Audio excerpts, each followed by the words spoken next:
Welcome to Brave Healer Productions. It's time to experience what's possible.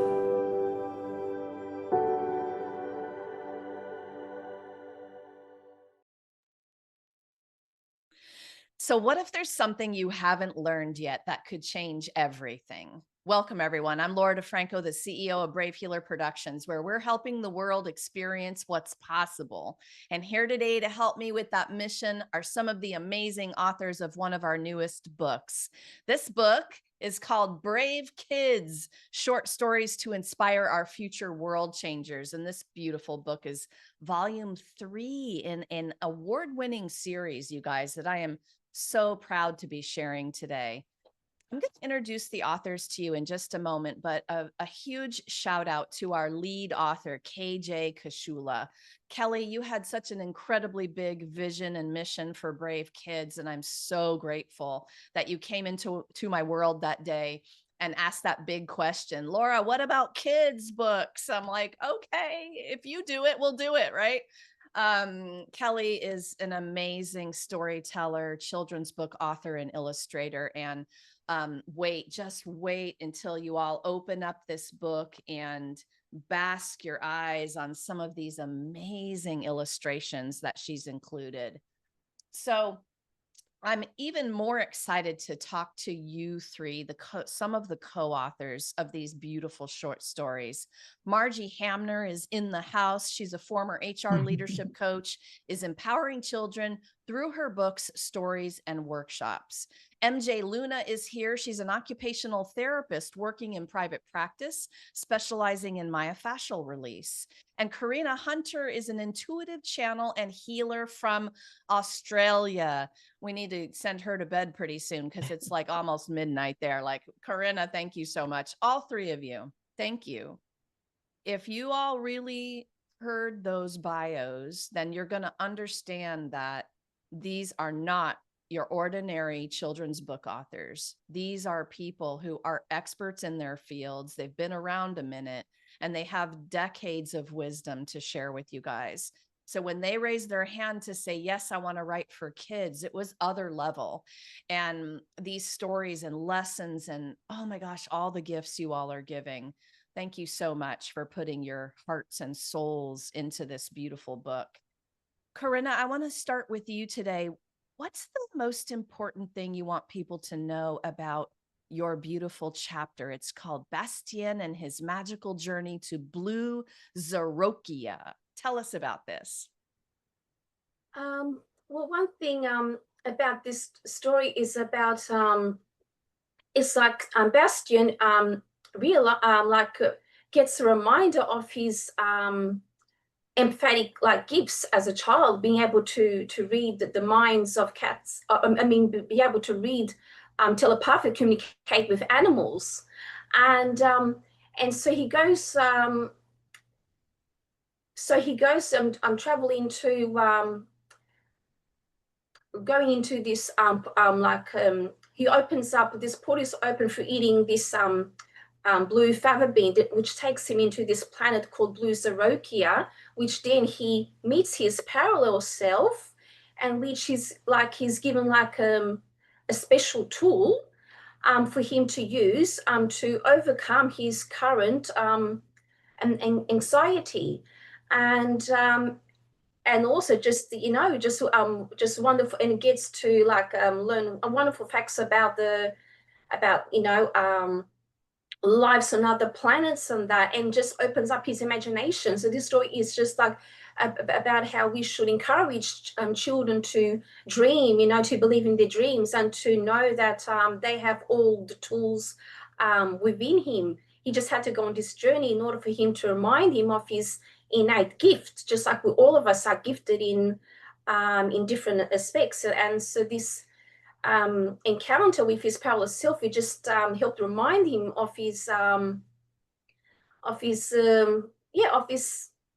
special gift ability that he had, just rekindled with him. And now he's got this great tool that helps to empower him. And I hope that it will help to empower many other children. And So Corinna, your kid comes to you and they're like, I can talk to cats, Mom. and you're a mom who may not have dabbled in this world before, and you're like looking at your kid like, whoa, okay. Right? You understand the scene I'm setting up here. It's like, what do you want to say to the parent in that case? Mm.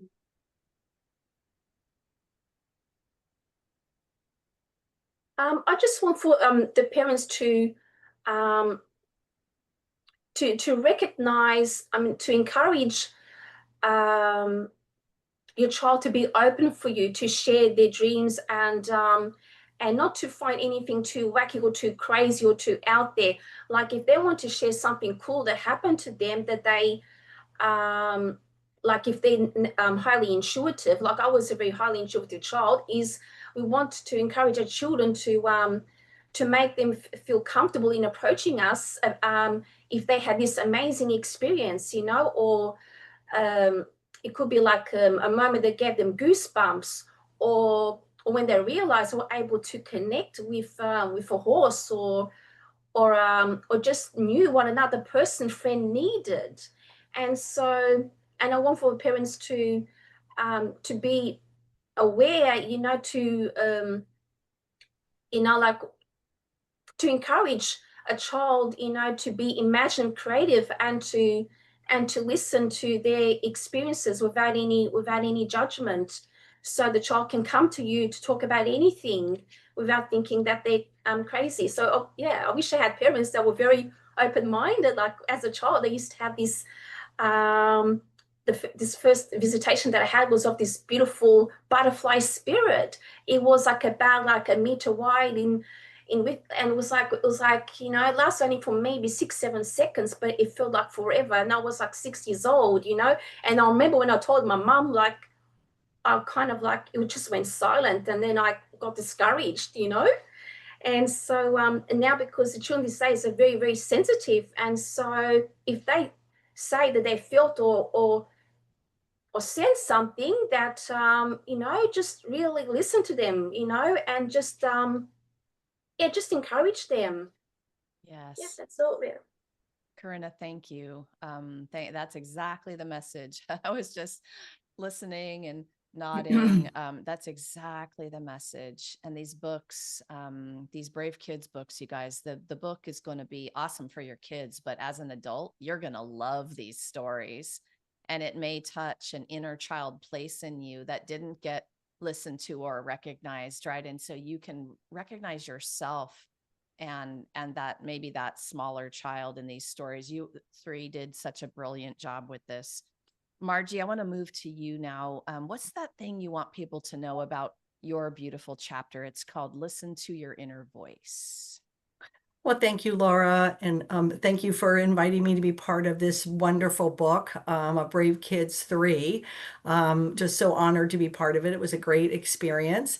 My book, or my chapter, I decided to write on teaching children to trust their intuition. Well, first of all, to listen to their intuition and then to trust it. And so it's something that was my why for that, is that I guess no one ever taught me that. And, here I am in my older years of, in retirement years, just feeling like I am just figuring that out about how to do that. So I really wanted to write about a little girl who's high-spirited, Charlie, who goes to a fun, magical camp, a summer camp, where she learns to, along with the other children, she learns to, or is taught how to trust their intuition through trial and error, with a lot of, I won't give it away because there's a lot of great examples in there. But I find it's like a muscle, and I call it an intuition muscle in the book, where just like anything, you have to practice it, you have to cultivate it, you have to trial and error. Like, for example, like if I go to a store and I'm in a store, it's like buy something, and I'm like, but why would I buy that? I don't really need that. But now I listen, I'm able to distinguish what that voice is that nudges me to buy something. And then I get it. And then I realize, oh, that's perfect for so and so's birthday party where I didn't have a gift or something. So it's things like that. Also, being able to know about danger, knowing about people, being able to sense like that's not a good person. I should not be around that person, which is really important for kids. So my takeaway or my hope or my dream is for children and their parents and their teachers, if they're reading it to the children, for them to be able to learn that their intuition is a real thing, and where you feel it in your body, and to be able to listen and then to be able to trust it and then be able to follow it. Even if other people around you are saying, no, that person's not creepy, that person's not bad, they're to be able to like tune out everybody else and say, inside my body is saying, don't trust that person, don't go there, or don't go in this dark alley, or don't go into this place. So, um, I think it's an important life lesson, a life skill, really, that we all could benefit from. Oh my gosh, yeah. It's everything. It's foundational. You're making me think of one of the summer camps that my daughter wanted to go to. It was like one of her first weeks where she did like a sleepaway, right? And we drove her to the place and all the things. Wouldn't it be cool if on the summer camp list, all on the agenda and all the things they get to do was like intuition class. And every morning you could come in and you would start the day with those things that you're talking about. I think that would be marvelous. Maybe we can invent that one day, Laura. Right? Like I'm thinking this summer camp is All done, these Margie. wonderful people in your community, we could totally have a wonderful summer camp. And that's because I, like you, exactly the same. Like it was into my adult life where I started to be taught some of the things. I started to pay attention to my intuition, and gosh, I mean, that's a life changer, right? What else do you want to tell people about that? Well, I like what you're saying. If you learn that in a younger age rather than, an older age, you're going to set yourself up to really do what you're meant to do in this world. I really liked what Corinna was saying, with regard to, being able to follow your dreams and listen to, what you want to do, or listen to those, even if they're spiritual things, because I believe in that too. If a child says, I remember having an imaginary friend when I was 5 years old, playing in a sandbox outside, and them teaching me to do magical things. And I came inside and I told my mom, and she said, no, there's not. That's not happening. But my mom had 7 kids. I was one of 5. She was tired. She didn't want to like deal with that. Like, right? So you're going to have people in our lives who shut you down or who are going to say, "No, that's not real." Or, "No, you shouldn't be a ballerina." Or, "No, you shouldn't be a writer." Because that was me. I wanted to be a writer and my sisters and brothers laughed at me. I wanted to be like John Boy and the Waltons, and I listened to them. Unfortunately, I swallowed their words. And so that's my whole other mission in my other books is to teach kids not to listen to their intuition, to listen to their heart. Mm.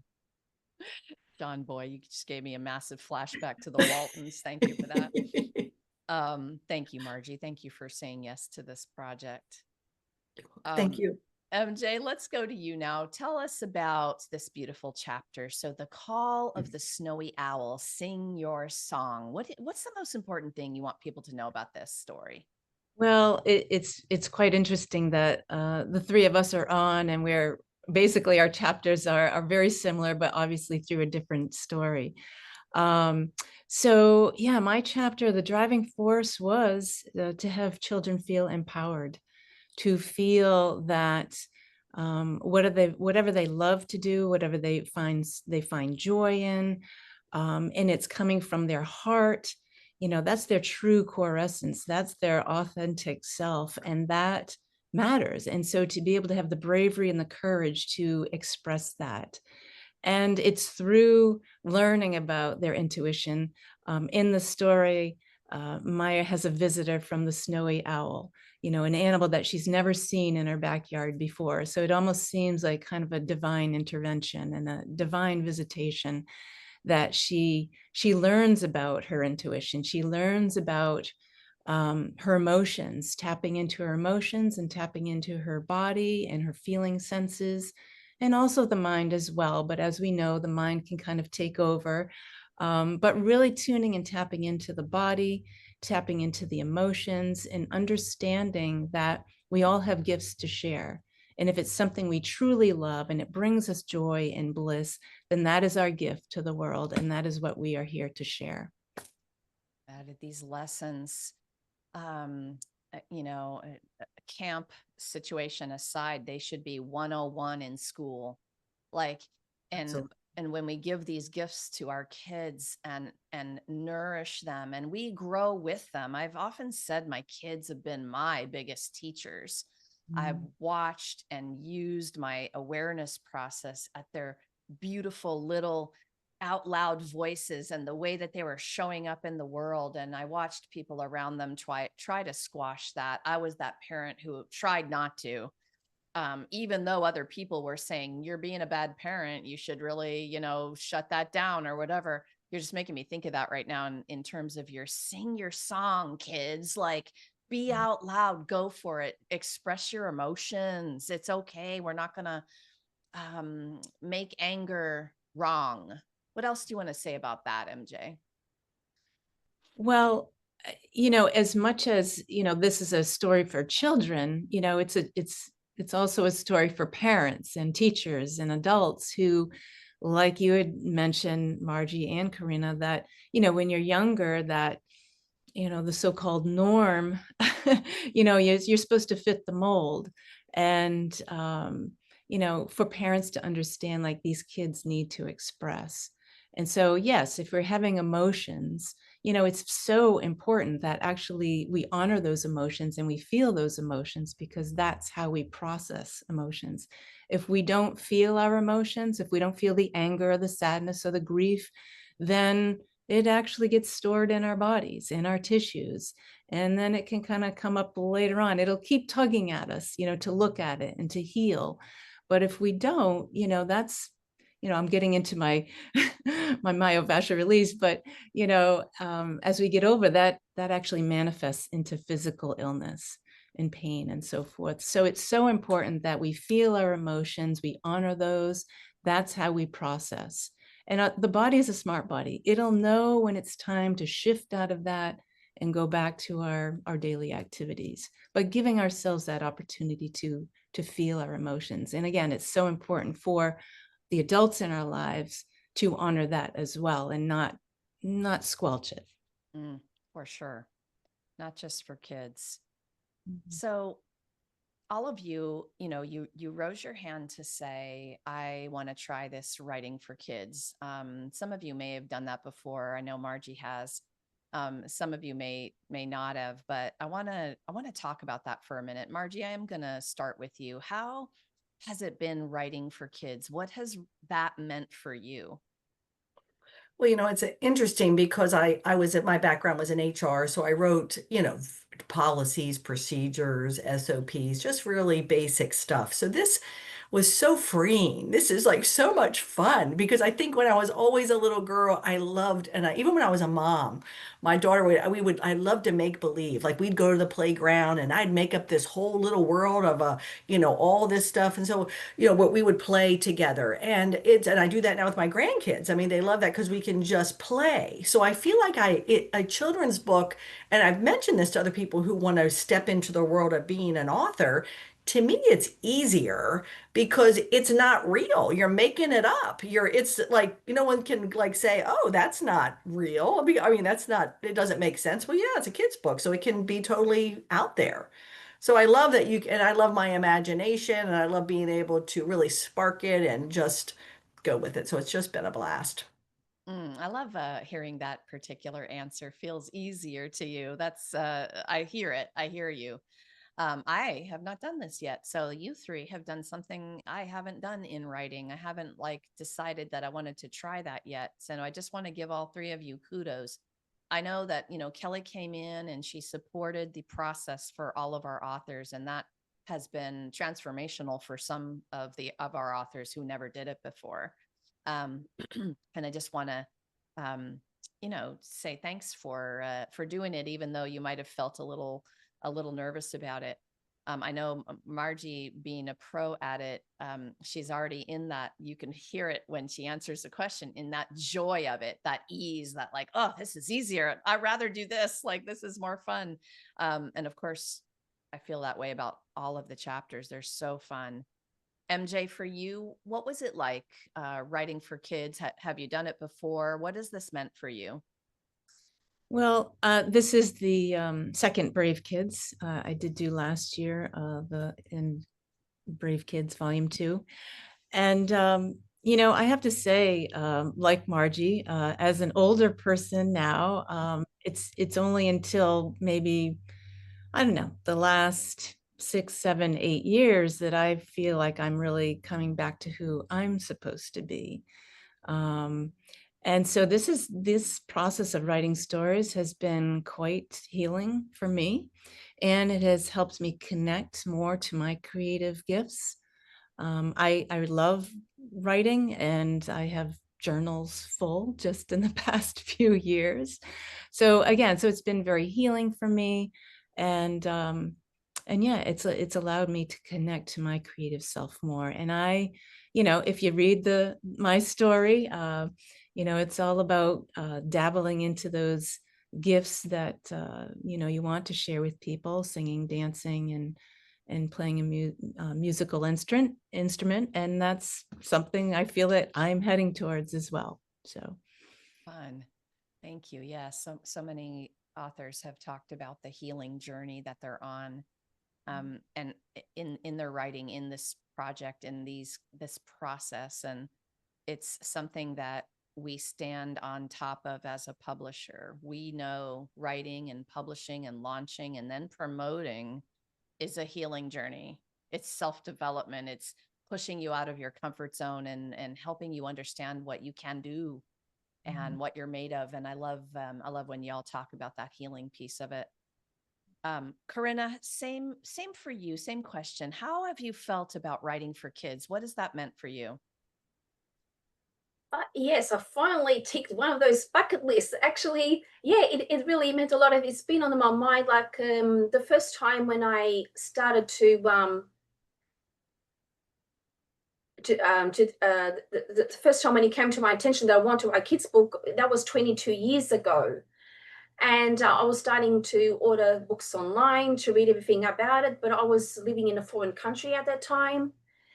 And yeah, and then it's just like when I came across like the Brave Kids book project, and then when there was like a opportunity to jump in, and I just wanted to grab that spot, because I've been wanting to write a children's book for a very long time, and I really have started to dabble in it a bit. Like a few years ago, I started writing a draft of this 7-star sisters that went on and two of the sisters went on a rescue mission to try and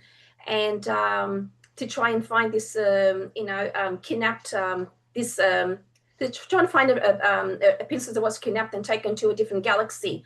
And then I kind of lost the draft of those stories, but hopefully one day I'll get back to it. And I've always been, very creative, very imaginative as a child. And I also, like Margie was saying, I would just make up stories on the spot. And it was just like very natural. It was very natural. And I never thought that I actually would have like being like a writer, because English was my second language, growing up, and I wasn't, I guess, very confident with my work at the time. But then I started but then I started writing poetry, and it just came very naturally. So I guess then progressing then to writing children's chapter and other chapters that I've partaken in, it just come more naturally, because I just realized that when I write, mostly it's like it feels like it's channeled. The words just come, they just flow, and then yeah. And so I really want to continue. I've got already some other amazing ideas which I want to put to paper for this potential series, but I want to keep it a secret, so I'm not going to give anything away. But I definitely already have this mind of this of this series. There hasn't been like a concept that hasn't been done before in children's book. And so I'm really, and so I'm very glad that I took part of this project, and encourage any other writer to, if they feel a call to, to be a children's author, just to, to give it a go, and it's a great way to bridge both imagination and logic, because a lot of our stories, even though it may seem out there, like in this book, but a lot of them actually have a lot of, they still feel very real. I mean, I don't know about the other authors, but I know when I write, I know there's some of these concepts we're putting there, even though the journeys that we have to other realms and other worlds, it still feels like very real. I feel the generation these days that they will get it, but we don't have to be factual. We can be as creative as well as we want without having anyone judge us, because in the end of the day, it's a kid's book, so we can be as free as we want. So so I love that aspect of it, and yeah. I love it. I love everything you said about that. That's amazing. Ooh, and it's so exciting. Your ideas and series coming up. We can't wait to hear more about that. That's awesome. Okay, so ladies, I have one more question for all of you. MJ, I'm going to start with you. You know, I have spent some time journaling to my younger self, and I love doing it. It's an incredibly powerful exercise. And so I'm wondering for you all today, like if you could talk to the younger you today, what would your message of encouragement be? Any age, no rules. What do you think, MJ? Well, I would say to sing, to dance, to play your drum. That's the theme of, that's kind of the story of my chapter. To not feel inhibited, to not feel embarrassed, to not feel less than, realizing that, little Margot has a lot of gifts to offer, and it's time to show the world. Yes, sweet, amazing message. There's something about this question and hearing you all answer these questions, this interview series. There's something so healing in hearing the answer to this question. So thank you, MJ, for going first on this one. Sure. Corinna, same for you. If you could talk to the younger you, any age, what would your message of encouragement be today? Don't let anyone tell you that you're not capable of doing anything. Never give up. Always follow your passion and dream. That you have there's no limitation to what you can achieve. Believe in yourself. Don't listen to the small talk of other people telling you that you can't, that you're not capable of. Trust in yourself. Know that you can achieve whatever you want in life. Yes, powerful, right? I want listeners, write them down, take it in, use them as daily mantras, right? Margie, you're going to close us out today on this one. If you could talk to that younger you, what would that message be? Well, a lot of it's, I think what Corinna said was spot on. Because when I talked to my younger self, that little girl who wrote a book, who wrote a short story, after watching the Waltons, who was just like John Boy, and I brought it to my family, 7 kids, just like the Waltons, and I read it to them, and they laughed at me. And kids do that, siblings do that, but I took it, I believed them.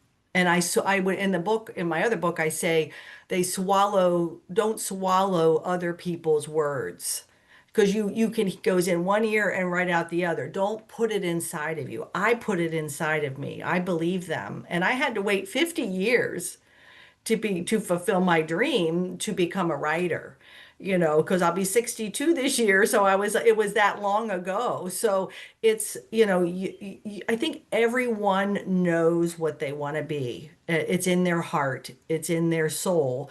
And as Corinna said, tune it out. I mean, and it's hard because you have parents who say, and I went to a graduation party recently, and the young girl was graduating, going to college, and she's a singer. And her parents said, you need to go to be an engineer because you can make more money. And I'm talking to her at this graduation party, and she's like, I have to listen to them. They're paying for my college. So guess what? 4 years goes by, and now she's graduating with an engineering degree. I mean, I don't know what her purpose is or what she's going to do, but I get it. It's hard, that you may want to please your mom or dad. Maybe your dad is a baseball player or a baseball coach, and you want to please your dad to be a baseball player too, but you really don't want to be a baseball player, but you don't want to say so. And I see this with my own grandkids. So I have to be careful with how I plant these messages or these seeds, but to them, my goal or my dream is for every kid to know their purpose, listen to their purpose, and do it.